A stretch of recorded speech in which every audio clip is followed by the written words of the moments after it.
ইহুদিদের একটা দল ওমরে ফারুকের সাথে সাক্ষাৎ করে এসে বলে, ওমরে ফারুক, তোমাদের কোরআনে আমাদের ইহুদিদের ব্যাপারে একটা বদনাম আছে। কি বদনাম?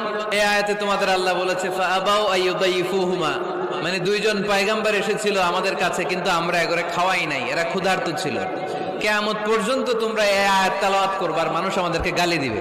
তো গালাগালির দরকার নাই, চলো একটা মিউচুয়ালে যাই, বেশি কিছু করা লাগবে না। এই ফাআবাউ আইয়ুদাইফুহুমার আবাওয়ের যে বায়ের নোক্তাটা, এইটা সরাই দিয়ে তুমি উপরে দুইটা নোক্তা দিয়ে বারে তা বানায় দিবা, তাহলে অর্থ হবে ফাআতাও আইয়ুদাইফুহুমা, মানে দুই নবী আসছে আর ইহুদিরা তা করে খাওয়াইছে।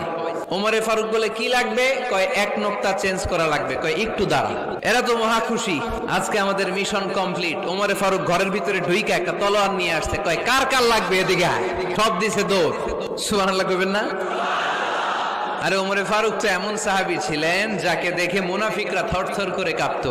বিশ্বনবী বলছেন, ওমর, ইবলিস